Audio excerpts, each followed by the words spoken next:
Okay, Sindh chief court نے اس فیصلے کو لے لیا بہرحال انڈر آرٹیکل 223A، اور اس نے مولوی تمیز الدین کے فیور میں فیصلہ دیا. That was a unanimous decision given by the Sindh chief court, اور انہوں نے یہ فیصلہ سنا دیا ان فیور آف مولوی تمیز الدین خان، اور جو کنسٹیٹیوشن اسمبلی تھی اس کو ریسٹور کر دیا گیا. ان کا بنیادی آرگومنٹ اس میں یہ تھا کہ constituent assembly was a sovereign body, it could not be dismissed اور ڈیزولوڈ. مطلب ساورن باڈی ہے، ساورن باڈی کا مطلب یہ ہے کہ جتنے بھی ادارے کنسٹیٹیوشن ملک کے اندر کام کر رہے including the governor general of the country,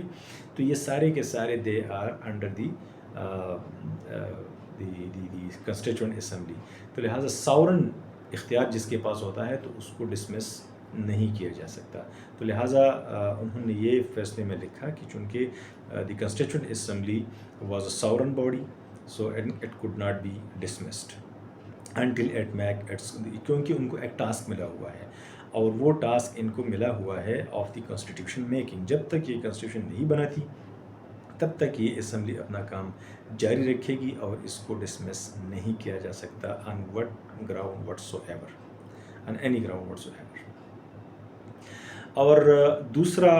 انہوں نے یہ لکھا کہ آرٹیکل 223A کے اوپر جو جس پہ فیڈرل گورنمنٹ کا یہ پلی تھا، یا اس کے اوپر ان کا یہ آرگیومنٹ تھا کہ چونکہ اس کے اوپر سگنیچر نہیں ہے گورنر جنرل کا، تو سندھ چیف کورٹ نے یہ بھی فیصلہ کیا کہ گورنر جنرل کے پاس کوئی اختیار نہیں ہے، گورنر جنرل کے دستخط کی کوئی ضرورت نہیں ہے کسی بھی بل کے اوپر. اسمبلی نے پاس کر دیا، so that is a valid piece of law, اور and it does not need any signature on any assent of the governor general of the country. So انہوں نے کہا کہ governor general had no power to dissolve the constituent assembly. تو Sindh chief court کا یہ فیصلہ انتہائی strong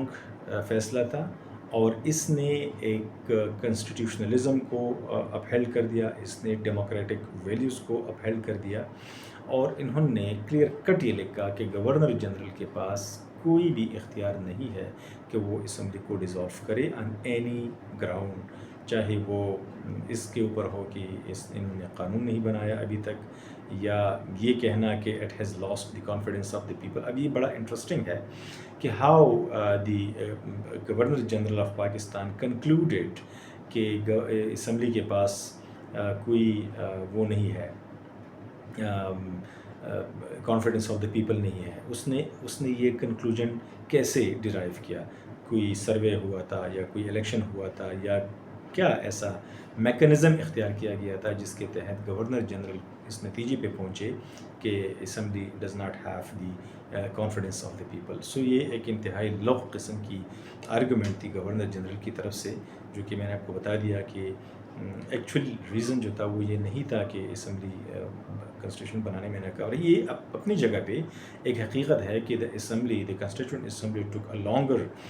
time than expected in making the constitution. ان کو کنسٹیٹیوشن جلدی بنانا چاہیے تھا، لیکن اب 1954 تک بات چلی گئی، 7 سال گزرے، اینڈ دیر واز نو کلو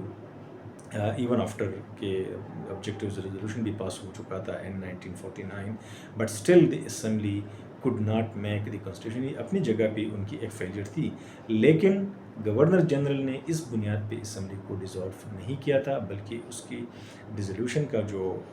کی وجہ تھی وہ بھی آپ کو میں بتا چکا ہوں کہ وہ اس کے اختیارات کو کرٹیل کرنے کی ایک کوشش تھی جو کہ اسمبلی نے کی تھی، اور اس کی ریئیکشن میں اس نے اسمبلی کو ڈیزالو کر دیا تھا. سو سندھ چیف کورٹ نے یہ کنسٹیٹیوشن کو اپہیلڈ کیا، ڈیموکریسی کو اپہیلڈ کیا، ڈیموکریٹک نارمز اینڈ ویلیوز کو اپہیلڈ کر دیا، اور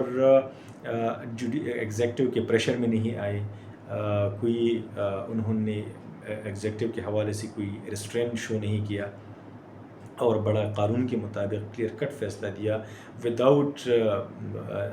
ٹیکنگ انٹو کنسیڈریشن کہ اس کے کنسیکوینسز کیا ہوں گے کیا نہیں ہوں گے. جس طرح ڈاکٹرن آف نیسیسٹی میں جسٹس منیر نے یہ چیز انٹروڈیوس کرائی تھی، تو انہوں نے قانون اور آئین کے ساتھ کھڑے ہو کر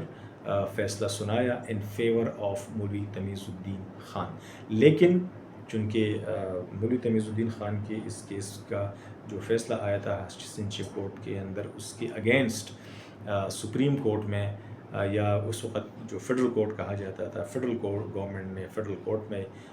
فیصلہ جو تھا وہ چیلنج کر دیا، اور وہاں پر فیصلہ جو تھا وہ انہوں نے ریورس کر کے چینج کر دیا۔